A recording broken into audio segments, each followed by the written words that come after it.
السلام علیکم ورحمۃ اللہ۔ سوال ہے آپ کا، بادل کے گرجنے کے وقت دعا کرنا۔ تو جی ہاں، جب بادل گرج رہے ہوں اور بجلی چمک رہی ہو تو گرج چمک کے وقت میں یہ دعا کرنا ثابت ہے، اور گرج چمک کے وقت بندے کو چاہیے کہ وہ بات چیت چھوڑ دے اور یہ دعائیہ کلمات ادا کرنا شروع کر دے۔ یہ روایت ہے موطا امام مالک میں اور الادب المفرد میں۔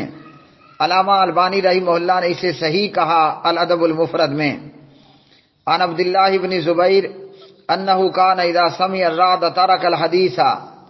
عبداللہ بن زبیر رضی اللہ تعالی عنہما جب بادلوں کی گرج سنتے تو بات چیت چھوڑ دیتے اور یہ کلمات ادا کرتے: سبحان الذی یسبح الرعد بحمدہ والملائکۃ من خیفتہ۔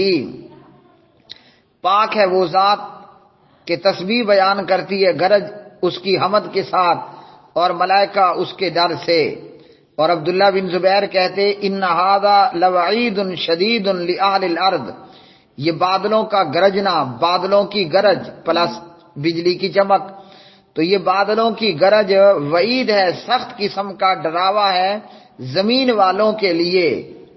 تو صحابی رسول جناب حضرت عبداللہ بن زبیر رضی اللہ تعالی عنہما نے ہمیں یہ دعا بتلائی کہ جب بادل گرج رہے ہوں، جب گرج چمک ہو تو گرج چمک کے وقت بندہ بولنا چھوڑ دے اور یہ کلمات ادا کرنا شروع کر دے کہ یہ جو گرج ہے، یہ بادلوں کی گرج، ہم تو اس کو سن کر ہمارا تو دل دہل جاتا ہے۔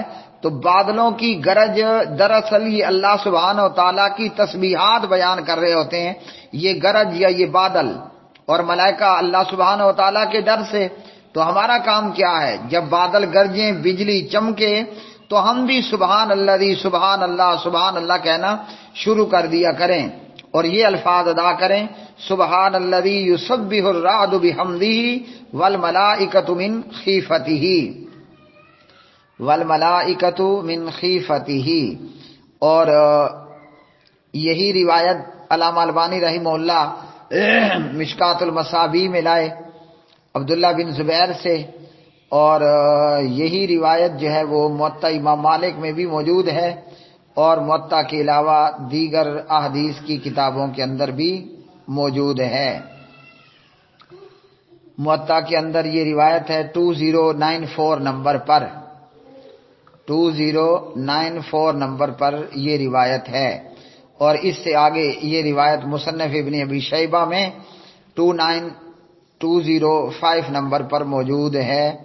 تو بارشوں کا موسم ہے، اللہ سبحانہ و تعالی رحم فرمائے، تو بادل گرجیں، بجلی چمکے، سبحان الذی یسبح الرعد بحمدہ والملائکۃ من خیفتہ، اس کو پڑھنا چاہیے اور اللہ کا ڈر اور اللہ کا خوف اختیار کرنا چاہیے۔